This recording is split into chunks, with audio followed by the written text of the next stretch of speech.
Hey everybody, welcome back to Arcturus. This is the class order hall for Death Knights, and this is the second video in the two-video series looking at Frost Death Knights. Before we go any further, I have to apologize. I'm very sorry. I did not pay attention to which talents I had selected, and I had a talent selected that replaced an ability on my bar. So in the previous video, I said that empowered rune weapon was gone. Maybe it was just me hoping it was gone. You guys heard in that video of what a terrible Frost Death Knight I am. It is still here. It still functions like it does on live. So nothing has really changed there. But there is a talent that you're going to see that is capable of replacing empowered rune weapon and making it into something greater. So, with that said, let's take a look at this talent tree, which is completely brand new. Usually before these videos, I take a look at the talent trees and I start to compare them, so I can find out which talents, are the same, and which they've brought back, and how they've changed a little bit, so I can tell you how they've changed a little bit. And I'm just looking down the list, I can't find a single freaking talent that is the same. So you're gonna get a brand new talent tree in Warlords of Draenor Frost Death Knight, so hype it up. Let's go ahead and start with tier 56, starting with Shattering Strikes. If there are 5 stacks of Razor Ice, that is your rune forging. 5 stacks of Razor Ice on the target. Frost Strike will consume them and deal 50% additional damage. Icy Talons, this is a familiar name popping up. It is a passive. Frost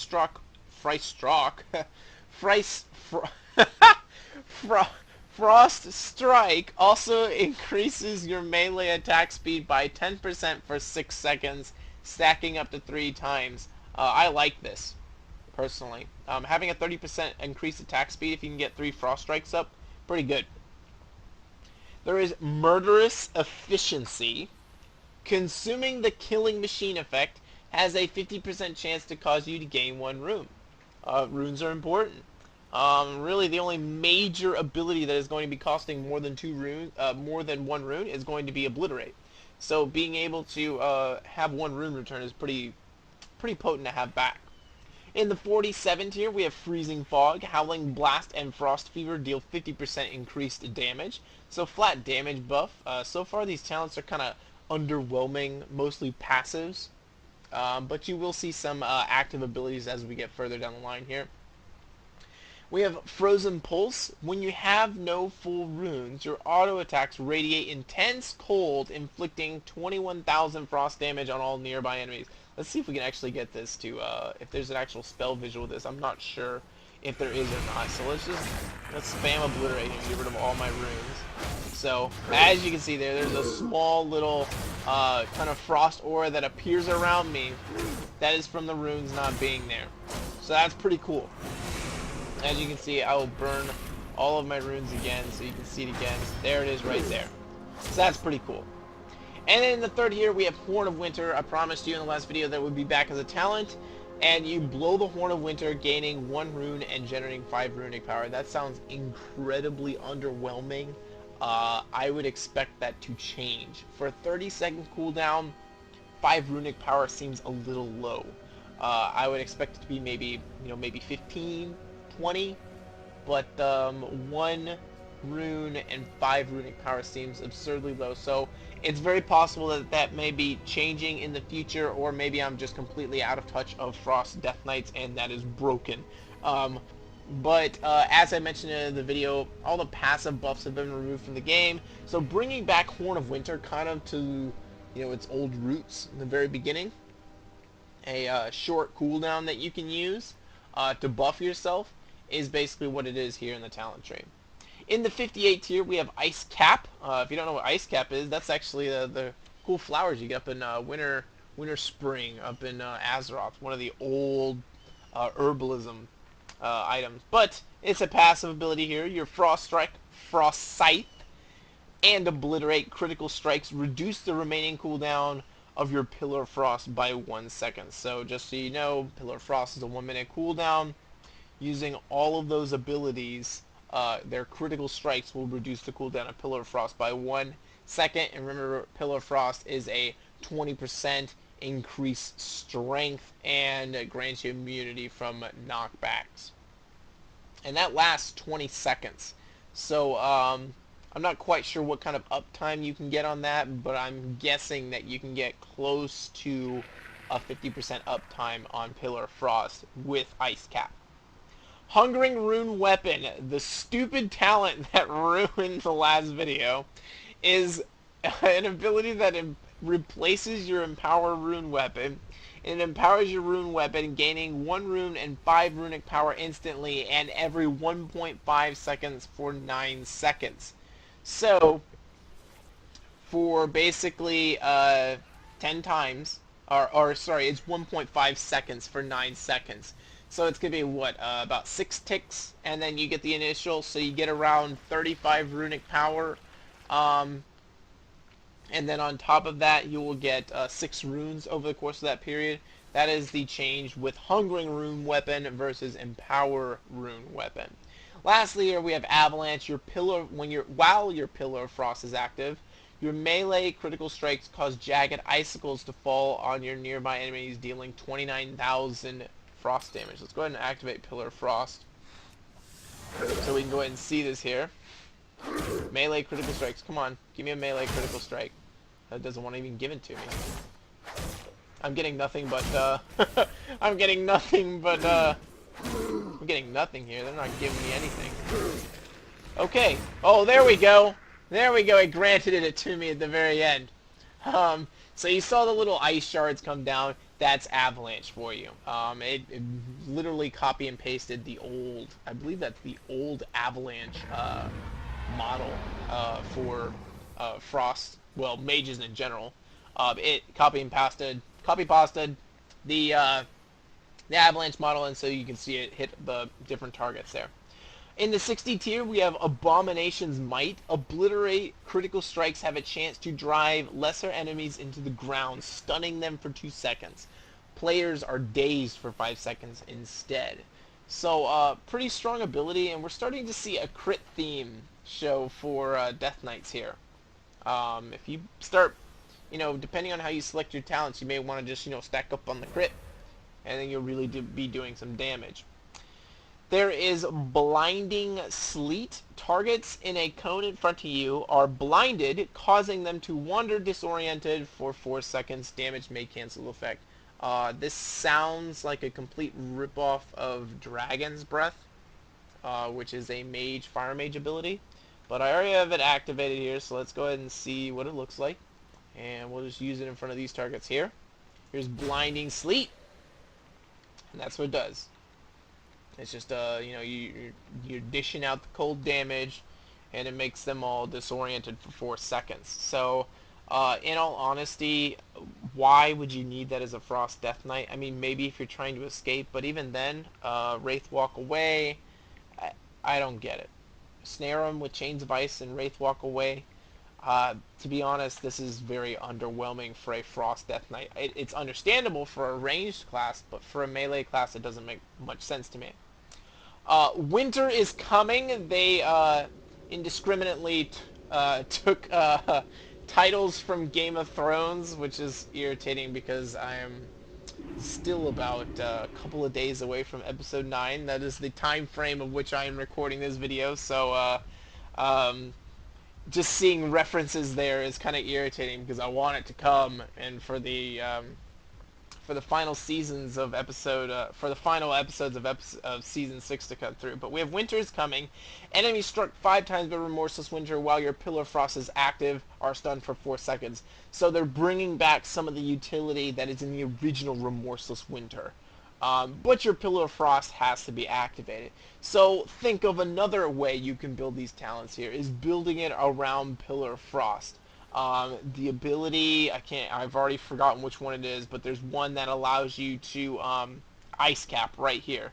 Is the critical strikes are allowing you to reduce the damage on that Pillar of Frost. So if you take something like Ice Cap, then you can take something like Winter is Coming, though you would have to give up Abomination's Might. You can take something like Winter is Coming and possibly have a 50% uptime in which your 20-second cooldown Remorseless Winter is able to stun enemies for 4 seconds. So that is something very powerful, very potent, and way better than Blinding Sleet. Let's just be honest here. In the 75 tier, with Volatile Shielding, your anti-magic shell turns your enemies' pathetic magic against them, absorbing 35% more damage but generating no runic power. When it expires, 25% of all damage absorbed is dealt as arcane damage divided among nearby enemies. Arcane damage. I don't know why arcane damage. Maybe because it's anti-magic shell, but I don't know why it's arcane damage. I'm sorry. I don't have an answer for that one for you. But there's a little bit of a buff there for your anti-magic shell if you choose to go that route. We have Permafrost. When you deal damage with auto attacks, gain an absorb shield equal to 30% of the damage dealt. I kind of like this here. Reminds me of I think Kerrigan in Heroes of the Storm has an ability very similar to this. White Walker, there's another Game of Thrones reference. You take 20% reduced damage you take 20% reduced damage while Wraith Walk is active. When you enter or leave Wraith Walk, all nearby enemies are slowed for 50%. Now, let me say something here. I don't know if I was completely if I completely clarified this, because I related it to Reaper in Overwatch. You do take damage in Wraith Walk, but the movement impairing effects are suppressed. So you'll take 20% reduced damage with White Walker when you enter Wraith Walk, and then you'll snare everybody by 50% when you come out. Not sure I like this. I personally, out of this tier, I like Permafrost the best. I think it's the best one there. Especially if you start building up your attack speed with something like Icy Talons and talents that you have. I can see Permafrost being better. In the 90 tier, before we get to Frostbite, because that's an actual ability, we have Runic Attenuation. Auto attacks generate 1 runic power. And then you have, so that's really good if you have a lot of haste. And then you have Gathering Storm. Each rune spent during Remorseless Winter increases its damage by 10% and extends it by 0.5 seconds. So, Remorseless Winter. Winter is coming. Ice Cap. Shattering, is it Shattering Strikes? No, not Shattering Strikes. So Ice Cap Winter is coming and Gathering Storm fuse all really well together with your Remorseless Winter. And let's go ahead and activate this here, and let's see just how much we can get off of, just how much damage we can, how much we can get back from this. So we've already spent 6 runes, and we're checking for the uptime on this. And it just went down, and it looks like we've improved it from about a 40% uptime to a 60% uptime with this Gathering Storm talent. So if you're spending your runes as quickly as possible, you can increase into about a 60% uptime on Remorseless Winter, which then in turn works well with Winter's Coming and Ice Cap. The other ability here is Frost Scythe. I need to get out of combat. The problem is that Blasted Frost Fever lasts forever. A sweeping attack that strikes all enemies in front of you for 20,000 frost damage. This attack benefits from Killing Machine. Critical strikes with Frost Scythe deal 4 times the normal damage. That's pretty strong. I'm not gonna lie, I think that's really strong. Something that people should watch out for. I'll go ahead and use it here. I probably shouldn't have used Remorseless Winter because I can't show you the visual very well from this. But go ahead and use this. Okay, so here we have right here, dealing about 23,000 damage. Let's see if we can get a crit off so we can see just how much damage it does with a crit. There's a lot of numbers popping up, so it's kind of difficult to see here. Let's see if we can go to a single target just so I can show you guys a little bit better.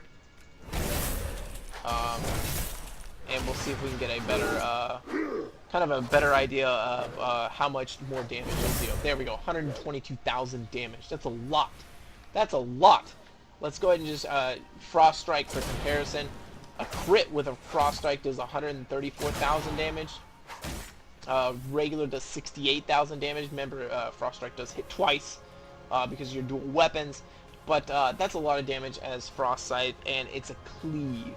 So, you know, you're going to have to compare that to the others. I actually really like this. It's either this or Gathering Storm. Do know that this is another ability that's taking runes off of your bar. And I will say, as a Frost Death Knight, as I've been kind of playing around, you do have a tendency to have downtime and run out pretty quickly several times. So that's something you need to be careful and pay attention to with how much rune spending that is going on, because personally I hate downtime. If I have a lot of downtime, it's really frustrating, and that's something that I don't want. So we have these last abilities, which are long cooldown abilities. So I'm probably going to go into the PvP tree, and then we'll come back and look at the last of these. But the first one is going to be, well, first let's go with Obliteration here. Okay, for the next 8 seconds, every Frost Strike hit triggers Killing Machine and obliterates cost 1 less rune. So let's just go ahead and use this here. So you can see, really not much of a spell visual effect. As you can see, my blades are kind of ethereal, which is really cool. But that is really all that comes out of Obliteration. Nothing too special. Nothing too exciting, I should say. I'm going to read off the rest of these, and then hopefully we'll get a chance to show them without having too much delay. First, we have Glacial Advance. Summons glacial spikes from the ground that advance forward, each dealing 109,000 frost damage to enemies near the eruption point. Once again, another ability that costs runes. As I said before, you are going to truck through runes pretty quickly. So it's something you want to be careful of. But definitely something that could be useful. However, as I said with the Syndragosa ability and your artifact weapon, anything that goes in a straight line, it just doesn't work well in World of Warcraft. Unless it's very quick, it's fast, it doesn't work as well, because, you know, there's so many moving elements. In a PvE environment, it works great. Especially if you have a large boss.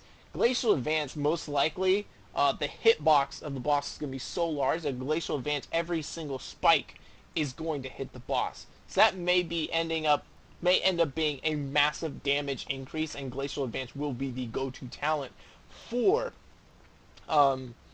Frost Death Knights, but I cannot be too sure. So let's go ahead and activate this here so we can go ahead and see. I'm going to go ahead and target this one right here, and we'll go ahead and use it. Oh, it didn't go very far because I was on the box, so let's give it a second here. And I'll back up a little bit so we can see the actual advance of the glaciers. Short cooldown, only 14 seconds, so let's go ahead and use it again. And as you can see right there, it goes across. So it's actually pretty quick.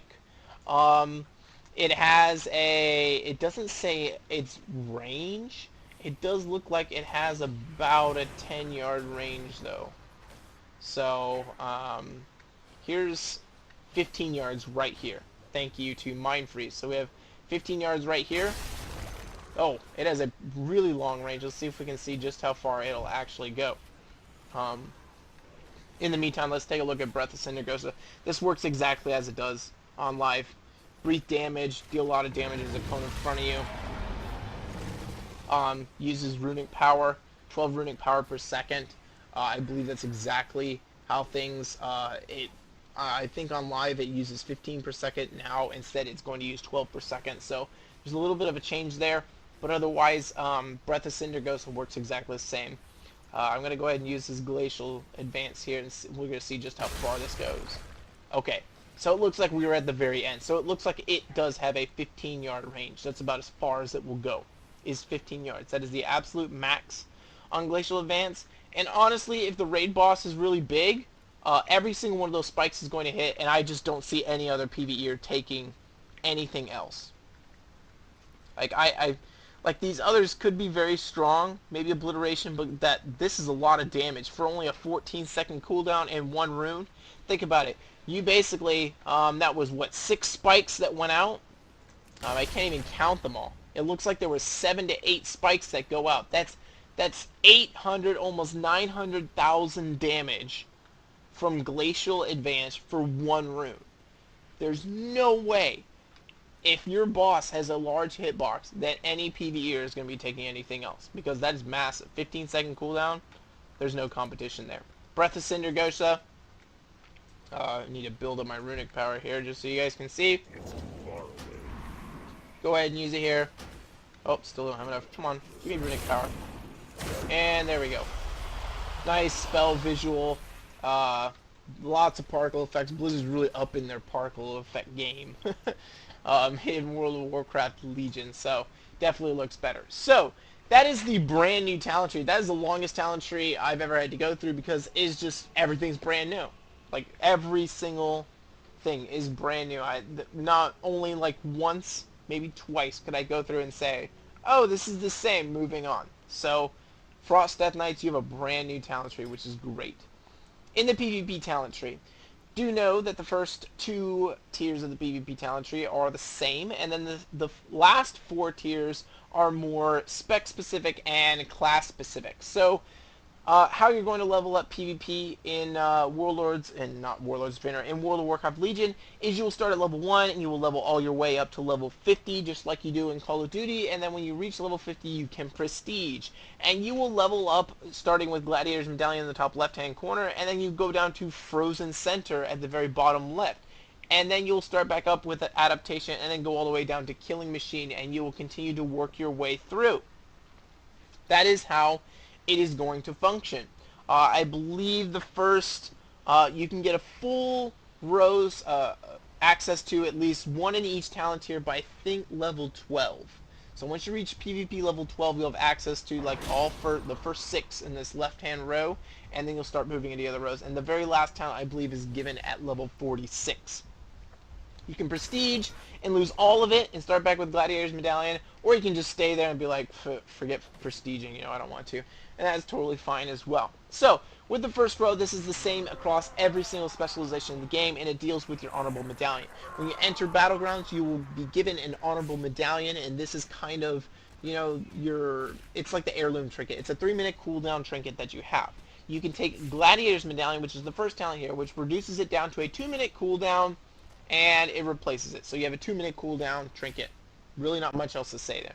There's Adaptation, which is my personal favorite for DPS classes. All loss of control effects with a duration of 5 seconds or more will activate your Honorable Medallion spell, but only causes it to incur a 60-second cooldown.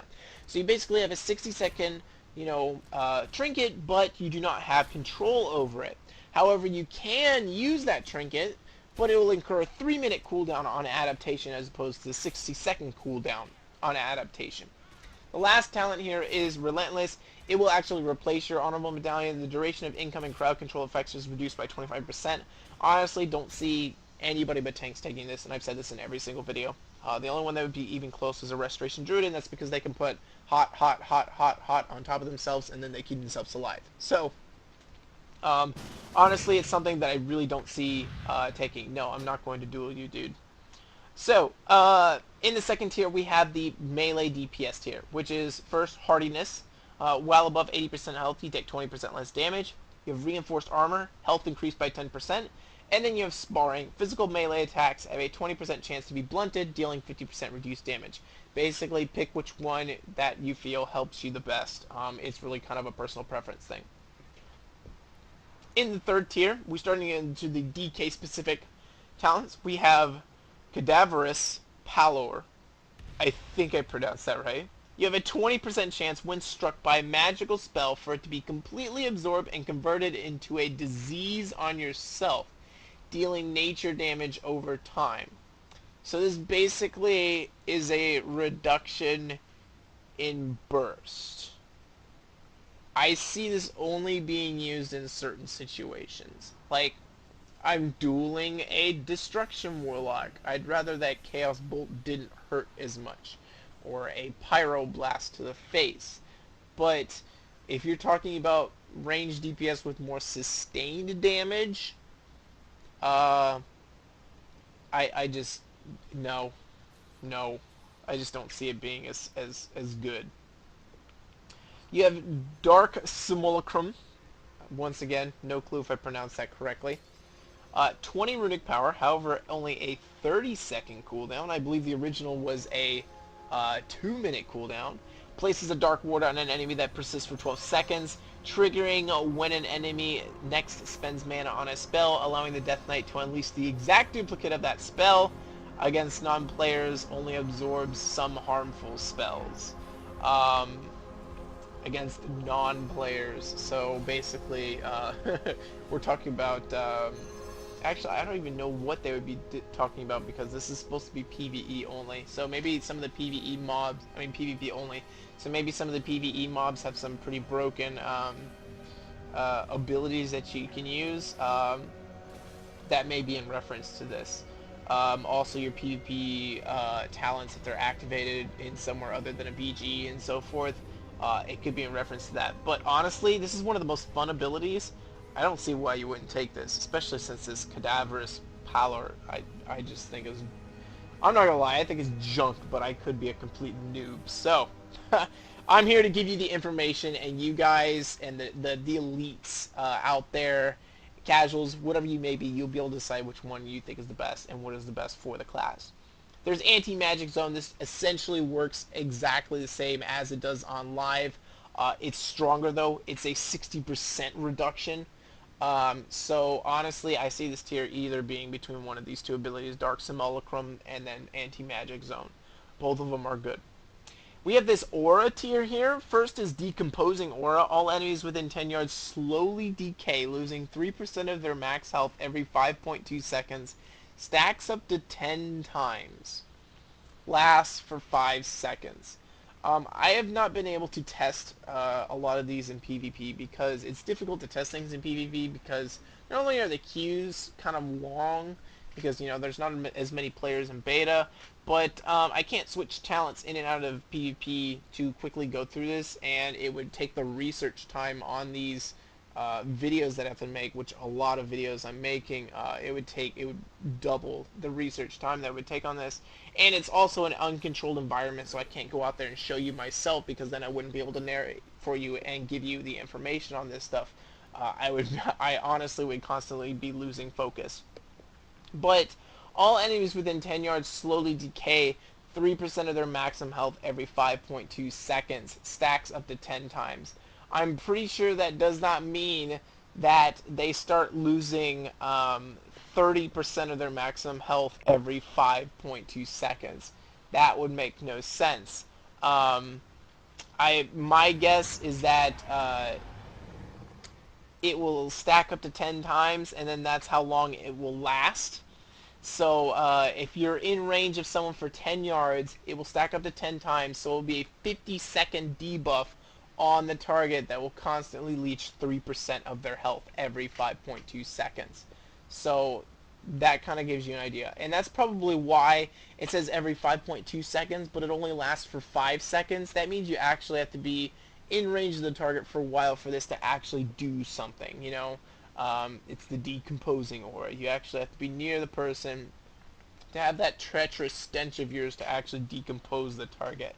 So that's what it's going to mean when it says stacks up to 10 times. We have Heartstop Aura. It decreases the cooldown recovery rate of abilities by 30% to all enemies within 10 yards. Oh my goodness, this would be so great for cooldown dependent classes. If you have a class that is completely cooldown dependent, you will love using this ability. It will be amazing. These auras are amazing. Lastly, we have Necrotic Aura. All enemies within 10 yards take 8% increased magical damage. Considering that a lot of your stuff is Frost, minus what we got, Obliterate, and that's about it. Yeah, it's pretty much just Obliterate. And then if you decide to use Frost Scythe instead of Obliterate, it's all Frost damage. This can be very potent. Especially if you have a lot of mages on the team. I have noticed that you're able to change talents, I believe, inside the battleground before it starts. I could be wrong about that, but I do remember being able to change my talents inside. So if you get into the battleground, you notice that you got like a lot of mages and whatnot. Okay, I'm going to pop on Necrotic Aura. And, okay, I get into a battleground and I open up the other team and I see, oh, they've got a whole bunch of players with a lot of cooldown heavy abilities, okay, I'm going to put on Heartstop Aura. That's pretty cool. Or maybe with melee, if you got a lot of targets with a lot of melee and you're going to be in the thick of things, decomposing aura is your more thing. So this is a really cool tier. Honestly, this is a really cool tier. It's a counter pick tier. You can literally look at your competition and be like, okay, I'm going with this, and this is going to make a difference. So, in this fifth tier, the first one we have is going to be Death Chill. Chains of Ice now freezes the target, rooting them in place for 4 seconds, but now has a 5-second cooldown. I do believe this is very similar. This was in the game in some way, shape, or form. Maybe it was an empowerment that you got in Warlords of Draenor, I can't remember, but it has been in the game before, and now it is back as a talent. You have Northern Winds. Critical strike chance of your Howling Blast increased by 50%, but no longer deals area of effect damage. If you are a BG hero, not a raid BG, but a BG hero, you will probably avoid this like the storm because you love seeing yourself at the top of those damage charts, and I promise you, whether you realize it or not every single time, the reason you are at the top of those charts is because of Howling Blast and Frost Fever. So you will not choose this talent. The last ability here is Tundra Stalker. Damage of your Frost Strike is increased by 25% on snared targets. Your target should pretty much always be snared. And the critical strike chance is increased by 50% on rooted targets. So, really this is the only root you have. There aren't too many roots in a toolkit for a Death Knight. There's a lot of snares, a lot of reduction, there's dazing, not too many roots, so I'm not sure about the 50%, but definitely the 25% on snared target. It's going to, either way, it's going to empower your Frost Strike. So it's kind of a choice of which one you want to take. I think Death Chill is probably my favorite because I really do like just stopping someone in place. In our last tier, we have Frozen Center. The radius of your Remorseless Winter is reduced by 50%, but its damage is increased by 100%. So, I honestly am not a big fan of this. When you counter this stuff like latency and lag, reducing that radius on Remorseless Winter I don't think is ever a good idea. So personally, I would not take this. That's just my opinion. Yes, your damage is increased, and maybe, but even if your lag and latency is unbelievable, maybe the other person is a laggy mess, and you may think he's right next to you when he's actually pretty far, and that's something you don't want. So, I'm going to throw that out there for you guys to think about before you choose his talent. Killing Machine replaces Killing Machine. I don't get it.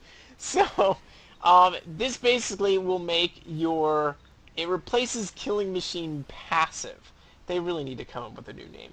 But basically, it's an instant ability, 45-second cooldown. Your next Obliterate Frost Scythe is guaranteed to be a critical strike with an additional 50% critical strike damage. Okay, just think about this here. Remember that critical strikes with Frost Scythe deal 4 times normal damage. Deals a lot. And it's only 1 rune. The only problem is you're next, so it's only 1. That honestly is not very satisfying at all. And I don't think Rhyme, the ability Rhyme affects, or it wouldn't be Rhyme, it would be the original Killing Machine, affects Frost Scythe. So this would affect Frost Scythe, but it's on a, I just don't see people take this. It's on a cooldown, it's only 1 ability. Yes, it gives you massive burst potential, 50% increased critical strike damage, and then on top of that you have the 4 times as much damage with the critical strike. But Obliterate already hits for 100,000, so you're talking about what critical strikes are like 200 or double damage, 200,000 damage versus 80,000 times 4 times as much damage only if it's a critical strike. I don't know. That's going to be up to people to decide. Honestly, both of these are underwhelming.